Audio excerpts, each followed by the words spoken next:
Hello everyone. So, మనకి newborn care గురించనమాట.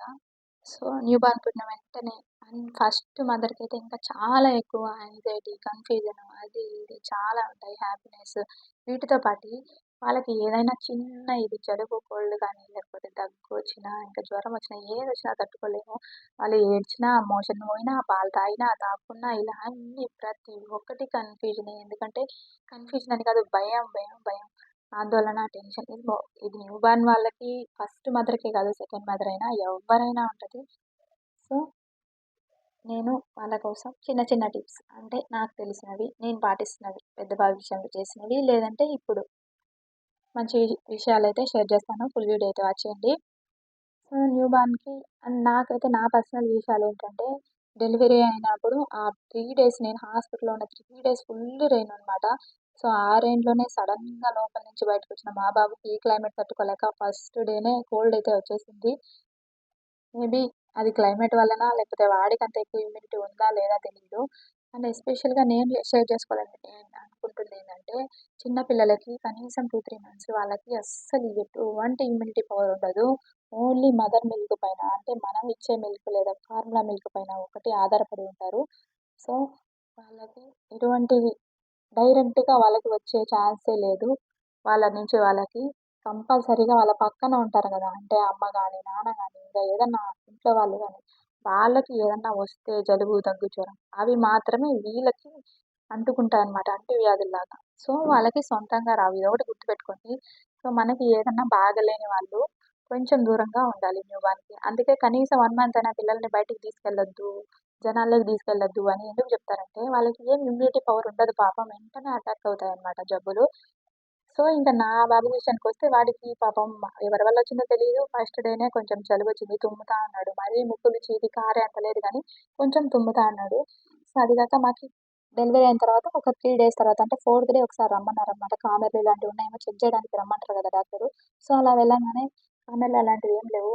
పాపం వాడికి ఫోర్త్ డేనే అన్ని థైరాయిడ్ ఇంకా అన్ని టెస్టులు చేశారనమాట. కామెర్లకు గాని, బ్లడ్ టెస్ట్ ఇవన్నీ చేశారు. చాలా అంటే చాలా ఏడుపొచ్చేసింది నాకు. ఎందుకంటే భలే ఏడుస్తున్నాడు బ్లడ్ తీసేసరికి. బట్ కోల్డ్‌కి అడిగితే మేడం చెప్పారు. ఒక డ్రాప్స్ రాసిచ్చారు. యాస్టోవిల్ ఒకటి. సో, అదొకటి డైలీ 4 అవర్స్‌కి ఏది కోల్డ్ ఉన్న టైంలో 4 అవర్స్‌కి ఇట్లా ఈ ముక్కులో ఒకటి, ఆ ముక్కులో ఒకటి డ్రాప్ ఏయమన్నారు. ఓకే. ఇదెందుకు చెప్తున్నానంటే యూట్యూబ్‌లో గానీ, సోషల్ మీడియాలో గానీ, ఇన్‌స్టా ఎక్కడైనా సరే మంచి మంచి వీడియోస్ అయితే వస్తున్నాయి కదా! ఇంటి చిట్కాలు, హోమ్ రెమెడీస్ అట్లాంటివి గానీ, ఈవెన్ నేను గూడా ఒక వీడియో అయితే పోస్ట్ చేశాను. బీరువాన్ టైంలో అంటే పెద్ద బాబు గురించి. సో, అది గూడా మీతో షేర్ చేస్తాను. ఇప్పుడు ఏం చెప్తున్నానంటే న్యూ బార్న్‌కి. సో, న్యూ బార్న్‌కి ఇంటి చిట్కాలు, హోమ్ రెమెడీస్ అంటే అలాంటివి అస్సలు పాటించకండి. ఎవరు చెప్పినా సరే చిన్న చిన్నవైతే ఓకే. కానీ మనం ఏదో చేసేసుకొని వాళ్ళకి ఏదో అయిపోయిందంటే ఇంక డాక్టర్స్ ఏం చేయలేరు. తీరా మనం బాధపడడం తప్ప. సో, ఏమున్నా మనకి ఏమనిపించినా అండ్ ఈవెన్ అట్‌లీస్ట్ 1 ఇయర్ లోపు ఇంకా లేదంటే 6 మంత్స్ లోపు పిల్లలకైతే అస్సలు ఏం హోమ్ రెమెడీస్ కానీ ఇంట్లో వైద్యాలైతే చెయ్యకండి. ఎందుకంటే ఆల్రెడీ ఆహ్, చాలా వాళ్ళకి ఏమి ఇమ్యూనిటీ పవర్ ఉండదు. అండ్ వాళ్ళకి పాలు తప్ప ఇంకా ఏమి అరగవు. ఇంకా తేనె గాని అవని ఇవని ఇంకా జండు బాములు ఎంత బేబీ రబ్ అయినా అది దాంట్లో కూడా ఏదో ఒకటైతే మిక్స్ అయ్యి ఉంటది. సో, అది కూడా యూజ్ చేయొద్దు. ఇదే నేను ఇస్తున్న సలహా మాత్రమే. అట్‌లీస్ట్ 6 మంత్స్ ఇంకా ఓపికుంటే 1 ఇయర్. ఆ తర్వాత మీ ఇష్టం. ఎందుకంటే ఆడుతూ పాడుతా ఉంటారు. ఈజీగా ఏదో ఒకటి వాళ్ళకి తినగలుగుతారు, అరుగుతది. సో, బయట గాలి, ఇంట్లో గాలి తేడా తెలుస్తది. సో, వాళ్ళకి మనం చిన్న చిన్న చిట్కాలు ఎవ్రీ టైమ్ హాస్పిటల్‌కెళ్ళకపోయినా చిన్న చిన్న జలుబు వాటికైతే చిన్న చిన్నవి చేసుకోవచ్చు. తప్పేం లేదు. 1 ఇయర్ తర్వాత పిల్లలకి. 1 ఇయర్ లోపు లేదంటే ఇంకా 6 మంత్స్ లోపు పిల్లలకైతే ఎటువంటి హోమ్ రెమెడీస్ అయితే యూజ్ చేయొద్దు. వాళ్ళకి ఏమి చేయొద్దు. ఖచ్చితంగా ఒకరోజు చూడండి తగ్గిద్దనిపిస్తే ఓకే. లేదు అనిపిస్తే కంపల్సరీగా డాక్టర్‌నైతే కలవండి. ఈవెన్ అది జలుబు ఓన్లీ మామూలుగా వచ్చిన జలుబా లేకపోతే నెమ్ము అంటారు గదా! న్యూమోనియా అంటారు. అది ఇది ఏంటేంటో అవన్నీ మీరే ఫిక్స్ అవ్వకండి. కంపల్సరీగా డాక్టర్‌నైతే కలవండి. ఎందుకంటే మెయిన్ పడుకొని పాలిస్తా ఉంటారు. కొంచెం సిజేరియన్ అయినా, నార్మల్ అయినా అట్‌లీస్ట్ 1 మంత్ మనకి టైం పడతదనమాట సెట్ అవ్వనీకి. సో, ఈ టైంలో ఏంటంటే పడుకొని పాలివ్వాలనిపిస్తా ఉంటదనమాట. ఎందుకంటే లేచి కూర్చోడానికి బ్యాక్ పెయిన్ వస్తే ఓపికలాగా అలా ఇవ్వడం వల్ల కొన్ని ప్రాబ్లమ్స్ అయితే వస్తుంటాయి బేబీకి. అండ్ ఆల్సో ఇంకొకటి తేన్పు సరిగా తెప్పించలేమనమాట. అది ఒక్కొక్కసారి ఒక 2 మినిట్స్‌లో, 5 మినిట్స్‌లో వచ్చేస్తది. ఒక్కోసారి హాఫ్ అన్ అవర్ అట్లా వస్తదనమాట పాలు తాగిన తర్వాత. సో, అంతసేపు పాలు ఒక హాఫ్ అన్ అవర్ ఇచ్చి, మళ్ళీ ఒక హాఫ్ అన్ అవర్ కూర్చొని వాళ్ళకి ఇట్లా భుజానేసుకొని తేన్పు తెప్పియాలంటే మనకంత ఓపిక ఉండదు ఆ టైంలో. సో, దానివల్లే కొంచెం అట్‌లీస్ట్ 2, 3 మంత్స్ అయితే ఇబ్బంది పడతారు పిల్లలు. అది కామన్ ఎవరికైనా జలుబొస్తది, దగ్గొస్తది. అండ్ ఇక్కడ గొంతులో వాళ్ళకి ఏదో ఇరుక్కుపోయినట్టు గల్లలున్నాయనేసి అట్లా ఇబ్బంది పడతా ఉంటారు. స్నానం చేపిచ్చేటప్పుడు గూడా అమ్మ వాళ్ళు ఇట్లా చేయి పెట్టి నోట్లో తీస్తామంటే ఒప్పుకోవద్దు. అట్లా గూడా చేయకూడదంట. అప్పుడంటే ఓకే గదా! అప్పుడు అమ్మ వాళ్ళు గూడా చెప్తా ఉంటారు. అప్పుడు మేమంతా చేసేవాళ్ళం. ఇప్పుడేమైంది పడుకొని పాలిచ్చేవాళ్ళము. నోట్లో పసుపేసేవాళ్ళం, ఆమ్లెం ఏసేవాళ్ళం, గల్లలు తీసేవాళ్ళము, కంట్లో డ్రాప్స్ ఏసేవాళ్ళము. ఇంత పెద్ద కళ్ళొస్తాయి అది ఇది అని ఏంటేంటో చెప్తా ఉంటారు. పొగ వేయొచ్చంటారు. అన్నీ అంటారు. But okay. అవన్నీ చేయకూడదు అని డాక్టర్లు చెప్తున్నారు. ఖచ్చితంగా చేస్తాం. మాకేమంటే అది మీ ఇష్టమో లేదు డాక్టర్ చెప్తున్నారు అంటే అందులో ఏదో ఒకటి ఉంటది. ఏముంటది అంటే అప్పట్లో యూజ్ చేసేవన్నీ మంచివి యూజ్ చేసేవాళ్ళు. కాటుక గాని, పొగ వేసేటప్పుడు మంచిగా బొగ్గులేసి ఆ సాంబ్రాణి గూడా కల్తీ లేకుండా ఆవు పేడ వాటితో వీటితో మంచిగా వేసేవాళ్ళు. ఇప్పుడు అలా గాదు గదా! అన్నీ కల్తీ అయిపోయి. సో, అది పీల్చుకోవడం వల్ల వాళ్ళకి ఇంకా జబ్బులొస్తాయి గదా! అలా మనం అర్థం చేసుకోవాలి. అంతేగాని డాక్టర్స్ చెప్తున్నారు, అమ్మ వాళ్ళు చెప్తున్నారు. ఎవరిని కన్‌ఫ్యూజ్ అవ్వాల్సిన అవసరమే లేదు. అమ్మ వాళ్ళు చెప్పింది కరెక్టే. డాక్టర్ చెప్పింది కరెక్టే. డాక్టర్ ఇప్పుడు సిట్యుయేషన్ బట్టి చెప్తున్నారు. అమ్మ వాళ్ళేంటంటే ఆల్రెడీ ఎక్స్‌పీరియన్స్ చేశాం కదా! అని చెప్తున్నారు. సో, ఇద్దరు చెప్పేది మన కోసం అయినప్పుడు మనం బుర్ర పెట్టి ఏం చేస్తున్నాము, అమ్మ వాళ్ళు మనకేం చెప్తున్నారు, వాళ్ళేం చెప్తున్నారు. దీంట్లో ఏమన్నా ఉందా విషయము, కల్తీ ఉందా? లేకపోతే మంచిదైతే ఓకే తీసుకోండి. ఇప్పుడు నోట్లో వేలు పెట్టి గల్ల తీయడం వల్ల వాళ్ళకి ఇంకా ఊపిరి ఆగిపోయే ప్రమాదం కూడా ఉందంట. అలా చేయకండి. కంపల్సరీగా అన్నిటికి మెడిసిన్ ఉంది. డాక్టర్‌ని సంప్రదించండి. ఎంత జలుబైనా, దగ్గైనా లేదా ఊపిరితిత్తుల నొప్పైనా ఏదైనా సరే వాళ్ళు క్లారిఫై చేస్తారు. టెస్ట్ చేస్తారు, ఆవిరి పెడతారు. ఈవెన్ ఇంట్లో ఆవిరి మిషన్ ఉంది కదా అని డైలీ ఆవిరైతే పెట్టికండి. మా బాబుకైతే పాపం 1 మంత్ అయిపోయింది. సెకండ్ మంత్‌లో పడ్డాడో లేదో ఇంకా ఫుల్ కోల్డొచ్చేసింది. కోల్డ్ అంటే అది బయట వాతావరణం అలానే ఉంది. వర్షాలొస్తున్నాయి. సో, మనకి ఇంకా లిటరల్ కంట్లో డ్రాప్స్ అయితే వచ్చేసినాయి. వాటర్ ఇంకా పడిపోతున్నాయన్నమాట. ఎందుకంటే వాడు ఊపిరి తీసుకోలేకపోతున్నాడు, ఏడుస్తున్నాడు. అది ఏం జబ్బు ఓన్లీ జలుబా తెలీదు. ఇంకేమన్నా వచ్చిందా తెలీదు. సో, మనము అలాంటప్పుడు హోమ్ రెమెడీస్ ఇంట్లో గాని అవని ఇవని అస్సలు అలాంటివి తప్పులైతే చేయకండి. డాక్టర్‌ని అడగండి. లేదు నిజంగానే లంగ్స్‌లో ఏదైనా ప్రాబ్లమ్ ఉంటే వాళ్ళు టెస్ట్ చేస్తారు. ఆవిరి పెట్టాలి అంటే వాళ్ళే పెడతారు. లేదు ఓన్లీ మామూలు జలుబు, దగ్గైతే వాటికి సరిపడా మెడిసిన్ అయితే ఇస్తారు. ఇవన్నీ నేను ఎక్స్‌పీరియన్స్ చేశాను. సో, అందుకోసం మీకు షేర్ చేస్తున్నాను. కొంచెం ఇప్పుడు ఇవాళ కొంచెం పర్లేదు మా బాబు బ్రీతింగ్ తీసుకోగలుగుతున్నాడు. కనీసం 3, 4 డేస్ అయింది. చాలా అంటే చాలా ఇబ్బంది పడుతున్నాడు. దీన్ని ఓన్లీ నేను ఇంట్లో ఏమి వాడట్లేదు. డాక్టర్ చెప్పిన మెడిసిన్ దగ్గుకి వాటికి సిరప్ ఏస్తున్నాను. జలుబుకి ముక్కులో డ్రాప్స్ ఏస్తున్నాను అంతే. డాక్టర్ అయితే ఆ 2నే రెఫర్ చేశారు. ఓన్లీ జలుబని కాబట్టి. లేదు ఇంక వేరే ప్రాబ్లమ్ ఉంటే వాటికి సరిపడా మెడిసిన్ ఇస్తారు. అండ్ ఈవెన్ ఫస్ట్ డే డాక్టర్సే హాస్పిటల్‌లోనే ఆవిరి పెట్టించారు 2 టైమ్స్. తర్వాత ఇంకా రెఫర్ చేయలేదు. ఇంట్లో వాడొద్దని చెప్పారు. అలా గాకుండా ఇంక డాక్టర్స్ చెప్పారు గదా అని ఇంట్లో మిషన్ ఒకటి పెట్టుకొని డైలీ అయితే అదైతే ఆవిరైతే పట్టించకండి. దానివల్ల గూడా లంగ్స్‌కి ఇంకా కొంచెం ఇబ్బందొస్తది. అది గూడా న్యూ బార్న్ బేబీస్‌కి, చిన్న పిల్లలకి అన్నీ తట్టుకోలేరు. సో, డాక్టర్స్ చెప్తే ఓకే. మీకు ఇంట్లో మిషన్ ఉందా? ఈ మెడిసిన్ వాడండి 1 వీకు అట్లా చెప్తారు. అలా చెప్తే ఓకే. అంతేగాని ఇంట్లో మిషన్ ఉంది కదా అని ప్రతి ఒక్కటి వాటర్ అయినా సరే వేసేసి పట్టేయకండి. ఒకవేళ ఆ మెడిసిన్ ఏం వేస్తున్నాం అనేసి మెడికల్ షాప్‌లో కాదు కంపల్సరీగా డాక్టర్‌నే అడిగి వాడండి. ఎందుకంటే చిన్న పిల్లల విషయంలో ఎటువంటి తప్పులు చేయొద్దు. ఇది ఓన్లీ చిన్న పిల్లల విషయంలో చెప్తున్నాను. మన విషయంలో అయినా సరే ఇంకా చిన్న పిల్లలు మనమన్నా చెప్పగలం నోరుంది, నాకు నొప్పొస్తుంది, కడుపు నొప్పొస్తుంది, తలనొప్పొస్తుంది. కానీ వాళ్ళకి అది గాదు. అది ఏం జబ్బో చెప్పలేరు. మనం ఇంకా అది చేసి, ఇది చేసి వాళ్ళని ఇంకా ఎక్కువ జబ్బుల బారిన పడకుండా అయితే చూసుకోండి. ఎందుకంటే వాళ్ళకేమన్నా అయినా మనమే ఏడుస్తాం. మనమే బాధపడతాము. ఇంట్లో చిన్న పిల్లలున్నారు. వాళ్ళకొక్కరికి బాలేదంటే ఇంట్లో ఎంతమందున్నా అందరూ ఏడుస్తారు. ఎందుకంటే అలాగుంటదనమాట. వాళ్ళంత బాగా చూసుకుంటున్నాం. వాళ్ళకి బాగలేదే అనే ఫీలింగొచ్చేస్తది. సో, దానికోసం ఈ వర్షాకాలంలో, చలికాలంలో కొంచెం జాగ్రత్తగా అయితే ఉండండి. ఎందుకంటే మనకే జబ్బులొస్తున్నాయి. ఈజీగా అంటుకుంటున్నాయి వ్యాధులు. ఇంకా చిన్న పిల్లలు వాళ్ళు ఏంటి, వాళ్ళకి అసలే ఇమ్యూనిటీ పవర్ లేనోళ్ళు. సో, సొంత వైద్యాలు చేసుకోకుండా డాక్టర్‌ని సంప్రదించి ఏమున్నా సరే చూపించుకోండి. అండ్ ఎప్పుడైనా బేబీస్ ఏడుస్తున్నారంటే ఈ 4 రీజన్స్ ఉంటాయి కంపల్సరీగా. ఒకటి బాగా ఫీడింగ్ ఆకలేస్తుంటది. సో, ఫీడ్ ఇవ్వాలి. ఫీడ్ ఇచ్చిన తర్వాత కూడా ఏడుస్తున్నారు. కాసేపు ఎత్తుకోండి. పర్లేదు. కొంతమంది చెప్తుంటారు ఎత్తుకుంటే అలవాటయితదని. అదేముండదు. ఎందుకంటే వాళ్ళు బయటకొచ్చిన తర్వాత 2, 3 మంత్స్ పడతది. ఈజీగా డే అండ్ నైట్ నిద్రపోవడానికి, లేయడానికి తేడా తెలుసుకోవడానికి 2, 3 మంత్స్ పడతది. అండ్ వాళ్ళకి వెచ్చగా లోపల ఉండి ఉండి సడన్గా బయటకు వచ్చిన బెడ్ మీద కూడా పడుకోలేరు. సో దానివల్ల ఇట్లా ఉలికి పడ్డము, గాలి వచ్చినా కూడా కింద పడిపోయిన ఫీలింగ్ వస్తుంది. అంతేగాని మళ్ళీ వాళ్ళ దయాలు భూతాలు వచ్చాయని ఏదేదో చేయకండి.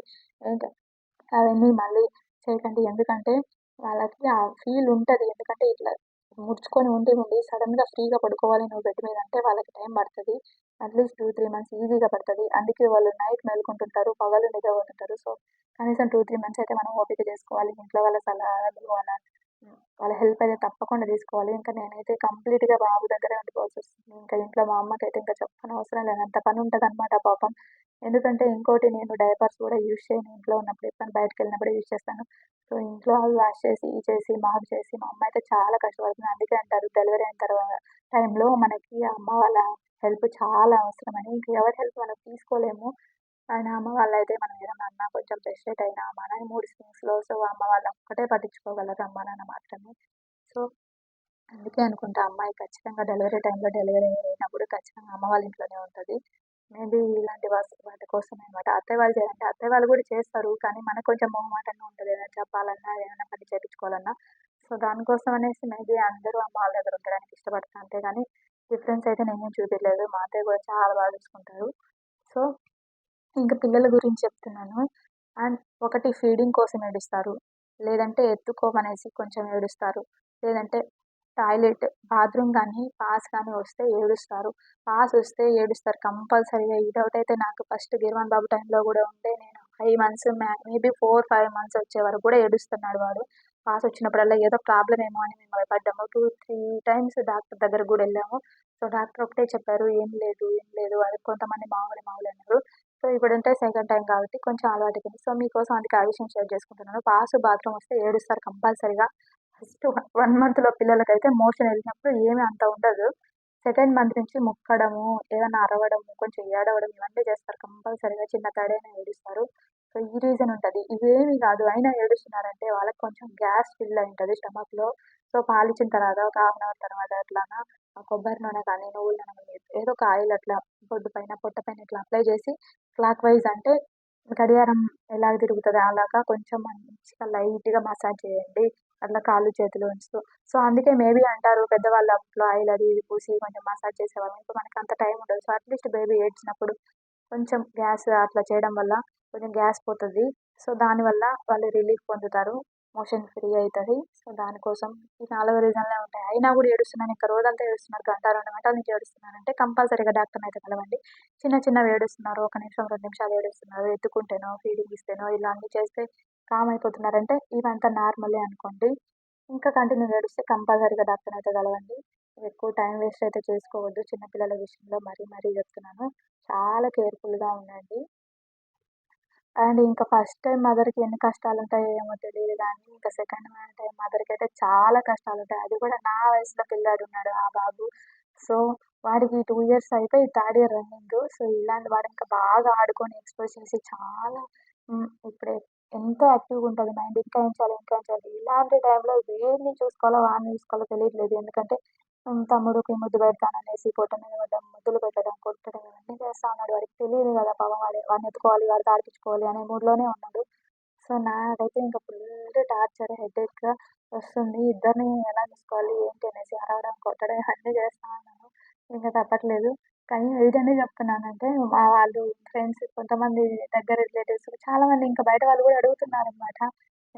నాకేం పెద్ద సబ్స్క్రైబర్స్ లేరు. ఏముందిలే నేనేదో టైమ్ పాస్ వీడియోస్ పెడుతున్నాను అనుకుంటున్నాను గానీ, బట్ కొంతమంది చెప్తున్నారు, "నీ వీడియోస్ ఈ మధ్య రావట్లేదు" అనేసి నాకు హ్యాపీగా అనిపించింది. అబౌట్ నాకు ఎందుకంటే వీడియోస్ రావట్లేదని కాదు. సో, వాళ్ళు అంటే నన్ను ఫాలో అవుతున్నారు. నా వీడియో పెట్టట్లేదని గూడా వాళ్ళకి తెలుస్తుంది.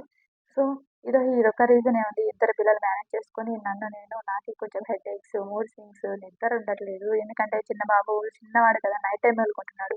పెద్దబాబు పగలు అస్సలు పడుకోడు. పగలు ఆడుకుంటాడు. సో, పగలు నిద్రపోవాలా, నైట్ నిద్రపోవాలా ఈ డిఫరెన్సెస్ నాకెక్కువున్నాయి. సో, దానివల్ల వీడియోస్ అయితే చేయలేకపోతున్నాను. మంచి వీడియోస్ చేస్తాను. ఇంకా చాలా మంచివి ఎందుకంటే అడిగిన వాళ్ళ కోసం ఒక్కరిద్దరు అడిగినా వాళ్ళ కోసం ఎందుకంటే నాకీ సబ్స్క్రైబర్స్‌తో దాంట్లో దీంతో కాదు. నా విషయాలు నేను షేర్ చేసుకుంటున్నాను. అట్‌లీస్ట్ నా నా వల్ల నేను ఫేస్ చేస్తున్నవి మీరు నాలాంటి వాళ్ళే ఉంటే వాళ్ళకి ఉపయోగపడతాయి మంచిగా అనేసి నా పర్సనల్ విషయాలన్నీ మీతో షేర్ చేసుకుంటున్నాను. సో, మిమ్మల్ని కూడా ఫ్యామిలీ అనుకునేసి. సో, మంచిగా మంచి విషయాలైతే ఇంకా షేర్ చేస్తాను. ఇంకా ఒకటి పిల్లలకి చిన్న పిల్లలకి బొడ్డు తాడు ఊడుతది కదా! అది 5 డేస్ కూడొచ్చు, 1 వీక్ కూడొచ్చు. అది ఊడిన తర్వాత ఇంక ఏం పెట్టకండి. అప్పట్లో అయితే పసుపు అన్నీ పెట్టేవాళ్ళం. ఇప్పుడు ఆ పసుపు కూడా కల్తీ అయిపోతుంది. సో, అది ఆటోమేటిక్‌గా 1 వీక్‌లో ఇది ఊడిన తర్వాత 1 వీక్, 2 వీక్స్‌లో అదే మాడిపోతే దానికి ఆ గుణం ఉంది. సో, దానికోసం మనం ఏం చేయనవసరం లేదు. లేదు ఇంకా మాకు భయంగా ఉంది అంటే కంపల్సరీగా డాక్టర్‌నైతే కలవండి. Thank you for watching.